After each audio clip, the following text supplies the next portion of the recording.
Magandang gabi mula sa Pag-asa Weather Forecasting Center. Ito ang ating update sa binabantayan nating bagyo sa loob ng ating Philippine Area of Responsibility. Kanina alas 10 ng gabi, huling namataan yung sentro ni Bagyong Julian sa layong 345 km silangan ng Apari sa lalawigan ng Cagayan. Ito ay may taglay na lakas ng hangin na malapit sa gitna na umaabot sa 85 km per hour at pagbugso na umaabot sa 105 km per hour. Sa kasalukuyan gumagalaw ito southwestward sa bilis sa 10 km per hour. At makikita natin dito sa ating latest satellite images na yung mga kaulapan na associated sa Bagyong Julian ay kasalukuyan nakakaapekto sa malaking bahagi ng Hilangang Luzon at ito na rin eastern section ng Central Luzon pati na rin sa ilang areas ng Bicol Region. At as of 11 p.m. Today, nakataas ang tropical cyclone wind signal number 1 sa areas ng Batanes, Cagayan, kabilang na dyan Mabuyan Islands, sa bahagi ng Isabela, sa Abra, Apayao, Kalinga, sa eastern at central portion sa Mountain Province, eastern portion ng Ifugao, dito sa Ilocos Norte, sa northern portion ng Ilocos Sur, at dito sa northern portion ng Aurora. Kaya sa mga lugar na ito, maghanda tayo sa mga banta sa mga posibleng banta ng Bagyong Julian sa mga susunod na araw. At throughout the passage ni Julian, yung pinakamataas nating tropical cyclone wind signal na posibleng i-issue ay wind signal number 4. Sa mga areas naman na walang tropical cyclone wind signal, posible rin tayo makaranas ng mga pagbugso ng hangin na dala ni Julian. So starting tomorrow, makakaranas tayo ng mga pagbugso ng hangin sa areas ng Aurora, Calabarzon, Romblon at Bicol Region. Pagsapit naman ng Lunes, September 30, makakaranas rin tayo ng mga pabugso-bugsong hangin sa areas ng Aurora, Pangasinan, Zambales, Bataan, dito sa Metro Manila, malaking bahagi ng Calabarzon, Romblon at Bicol Region.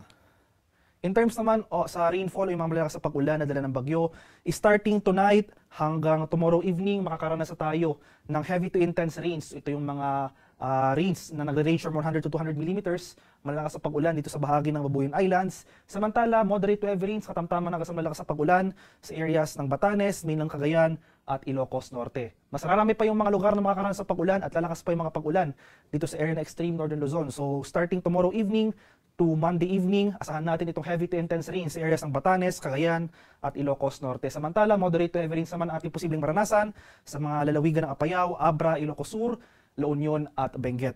Pagsapit naman ng Monday evening to Tuesday evening, pinakamalalakas sa pag-ulan. So intense to torrential rains, greater than 200 mm sa pag-ulan ang posible nating maranasan dito sa Batanes at Mabuyan Islands. Samantala, heavy to intense rains sa bahagi ng Mainland Cagayan, Apayao, Abra at Ilocos Norte.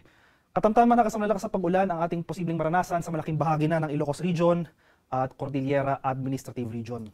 Kaya sa mga lugar na ito, maging handa tayo at alerto sa mga banta ng pagbaha at pagguho ng lupa dahil sa mga susunod na araw ay significant na pag-ulan na ating mararanasan. Ito yung mga tuloy-tuloy at malalakas na pag-ulan. At sa kalagayan naman ating karagatan, as of 11 p.m. may nakataas tayong gale warning or nag-issue tayo ng gale warning sa areas ng Batanes, Mabuyan Islands, at sa northeastern coast ng Cagayan dito sa bayan ng Santa Ana. Kaya sa ating mga kababayang mangingisda at may mga maliliit na sasakyang pandagat sa mga lugar na ito, kung maaari, huwag po muna tayong pumalaot dahil makakaranas tayo ng maalon hanggang sa napakaalong karagatan na dala ni Bagyong Julian. And for the rest, or sa mga seaboards, remaining seaboards ng Northern Luzon, pati na rin dito sa seaboards ng Aurora, makakaranas din tayo dyan ng moderate to rough sea conditions. Ito yung katamtaman hanggang sa maalong karagatan, kaya iba yung pag-iingat rin sa ating mga kababayan na maglalayag sa mga areas na ito.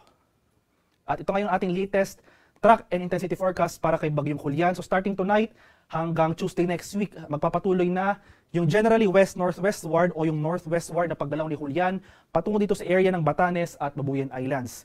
After that, Tuesday onwards, magpapatuloy yung northward or northeastward na paggalaw naman niya patungo dito sa karagatan sa silang bahagi ng Taiwan, dito sa northern boundary ng ating Philippine Area of Responsibility. And yung tinitingnan natin sa ngayon, itong landfall or yung close approach scenario, ito yung landfall, ito yung direktang pagtama ng sentro ng bagyo sa kalupaan. Itong close approach, ito yung paglapit ng bagyo dito sa area ng Batanes at Mabuyan Islands sa Lunes. So sa Monday next week, inaasahan natin yung posibleng landfall or close approach ng Bagyong Julian sa area ng extreme northern Luzon, so sa Batanes or Mabuyan Islands.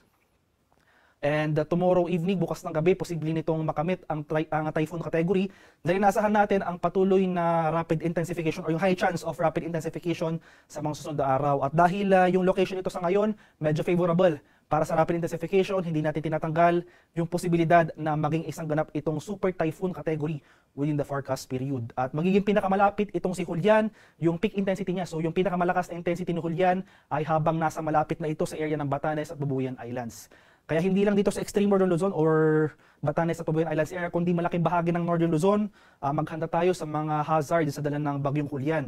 Dahil may kalawakan nga itong radius ng bagyo, posibleng mahagip ang malaking bahagi ng Hilangaw Luzon itong mga malalakas na hangin at ulan na dala ng bagyo. Kaya patuloy tayong mantabay sa mga future tropical cyclone bulletins na issue ng Pag-asa para kay bagyong Julian.